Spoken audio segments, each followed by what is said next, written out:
So I woke up this morning from aerial attack. I fell asleep in the living room on the daybed, which was a bookshelf slash window above the bed. And a cat walked up there and knocked over like a heavy mortar and pestle directly onto my face. So that's how my day started. And I thought I'd come out here and change my mood and start talking about food, because what you're looking at here is my front door. It says beware of the sheep, crook by the front door, and dog poo caddy. And right here by the front door is food. I want to show you my gardens. And what kind of food's here? Well, we got snap peas, just coming out now. I love this time of year where there's vine, blossom, and pea together. Peas are growing here on this outdoor wash bin planter right by the front door. And if we walk over this way, you will see the gardens. Sorry for the shaky camera. I'm holding an iPhone. So this is the morning feed time. And what you're looking at right now is the very humble kitchen garden at Gold Antler Farm. This one I put in yesterday. There's sweet potato vines, peppers, just green like breakfast peppers, a new row and 2 rows of tomatoes. I want more tomatoes than I have, so there's 6 plants here. Over here you see this long bed, it's just mounds of potatoes that I planted yesterday. And I would like to add more potatoes, but right now it's just the 12 big mounds. Or I'm sorry, 10, because math. Yeah. And then over here you see we have the bed that's just pumpkins and mulch. And the mulch is doing pretty good. These are definitely looking a lot better than they did last week.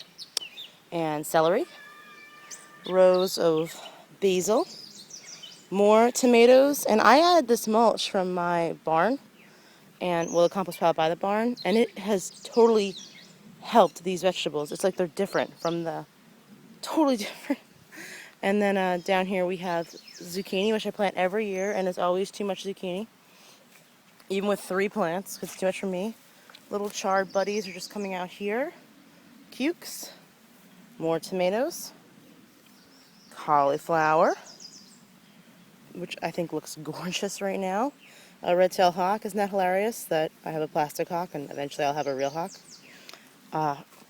Arrowhead lettuce, romaine, like a red speckled trout lettuce, and then onions and chard. And then there's of course the flock of sheep here, all wet and kind of sorry looking. The horses are having breakfast over there. There's not enough pasture for everyone to be eating grass, so we get fresh hay just cut from Common Sense Farm. And I don't know, this is like a very small garden. Oh, trip! See, the ground drops.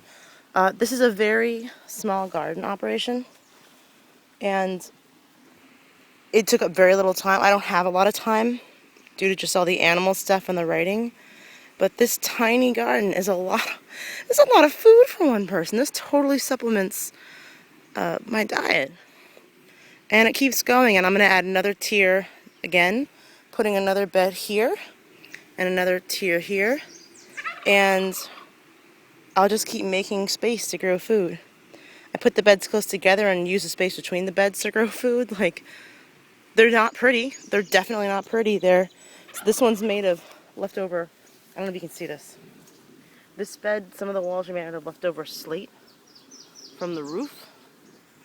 This is just pieces of wood and fence holding them together. Really inexpensive wire, which is used mostly to keep the geese from picking and the chickens out. There were carrots all through here, which I ate. Oh my gosh, my favorite breakfast. And the kale's gone, the carrots are gone, but to slice up slivers of kale and carrots, put them in a wok with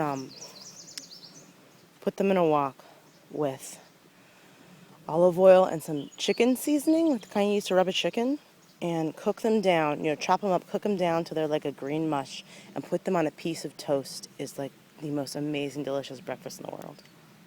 Ugh. Need to pick up some kale at Common Sense on the way home. Their kale is like $2 for enough to strangle a Holstein with. So anyway, that's my breakfast. I'm sorry, that's my garden. Here it is. Totally not much, but enough to make a difference. And I doubt I spend 10 minutes a day on this garden. I mean, lately more, but like yesterday was 3 hours taking this dirt and making these new, really, shoddy beds and fixing them up. They both just had weeds and nothing there yesterday, and now they're growing food. And I'm putting in mulch from hay that's like wet in the back of the truck. I'm using wet hay to just add around these piles because it's not the best soil in here, but we're building mounds of compost on top of the already rocky New York State soil. And we're building, potatoes are growing up as well as growing down. Alright guys, well I'll check back later and you'll see garden beds down here.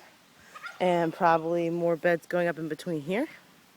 And we'll just keep making food. How about it? Right, sheep? And I know you're all thinking, is there wisdom having your vegetable garden this close to your very poor fence system? This is my extra security here. You see this? The chicken wire put across here. Listen, this farm's not pretty, but it is definitely delicious.